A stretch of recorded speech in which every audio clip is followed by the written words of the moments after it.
My psychopathic mother-in-law tried to steal my farm. I live in a very rural area on a small ranch that has been with my family since my grandfather. I met my wife 6 years ago when she started working on my farm. She was very open with me, but there was one topic she always avoided. Her mother.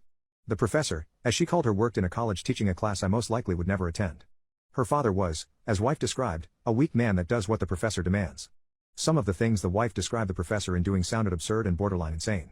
It included her trying to get my wife a girlfriend in middle school, insisting my wife was a lesbian. There was a period where the professor wanted to live a natural lifestyle, and she asked her husband's brother to let them live on his farm. Within a week, the professor hated the farm and dragged them both back to the city. My wife, on the other hand, felt like she finally found something she liked and really connected with her uncle, who she admired greatly. My wife left home when she was 16 and lived with uncle until she was 18. All while she was with uncle, the professor kept threatening to drag her back.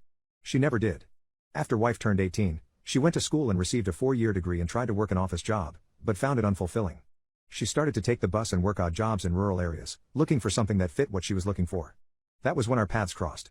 Last year, around March, we started getting mail addressed to the professor and father-in-law. I found this strange, and my wife wanted to trash it. I started marking them return to sender and no such occupant and dropped them right back into the mailbox. This came to a head in October when I was cleaning up the yard and a bright white SUV drove up with a U-Haul attached to it. Wife looked up and turned pale. "Oh God, it's them," she said. Out stepped a rotund beluga and a thin man that only had a passing resemblance to uncle. The professor immediately walked up to wife. "Professor, well, let me have a look at you. It's been years." Wife: "Mom, what are you doing here?"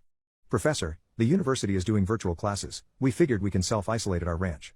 The R had a weird emphasis. Me: "Excuse me, but this isn't your ranch." Professor: "Oh, I'm sure we can have the ownership all cleared up." "Well, aren't you going to invite us in?" Me: "Ma'am, you may be my wife's mother, but you are a stranger to me. I would rather not." The professor turned to father-in-law and told him to make a phone call of sorts. Father-in-law instantly got on the phone with the police and started spinning a tale about us not letting them into the house that they equally own with us. I couldn't believe what I was hearing and how insane it was being spun. Luckily, I live in a small town. The sheriff pulled up, and it was someone I knew for most of my life. The sheriff really embodies the mindset of a small-town constable. He tries to be a peacemaker and a peacekeeper first and foremost. He also knew that this land was in my family's name for 3 generations. "Sheriff, what's this I hear about you selling half your ranch, Duke?" Me: "I didn't. These are my wife's parents and they think they have a legal stake on my land." Professor: "Not think, no. We've lived here since February with tenant laws, that means." Sheriff: "Funny, I don't remember you in town." That shut the professor right up for a second, but then she reached in her bag and pulled out a stack of letters. A lot of them are the bills and bank statements, with the ranch's address. Professor: "Then how do you explain these?" Sheriff took the letters and looked at them.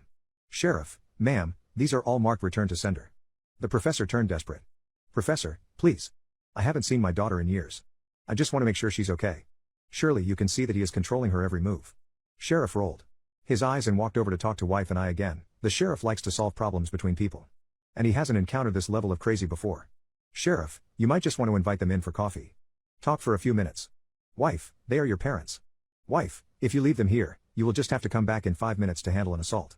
Sheriff: "Wife, you can't mean that. They're your family. Look, I'm just going to head up the road. Invite them in, talk to them." Wife got a bit of an angry glint in her eye. Wife: "Does this mean you're going to invite your cousin Aaron to Thanksgiving?" Sheriff's cousin Aaron was currently serving 8 years for a multitude of felonies. Sheriff's entire family consider him the family shame. With that statement, the look in the sheriff's eyes changed. He gave wife a look like that bad, huh? And wife merely nodded.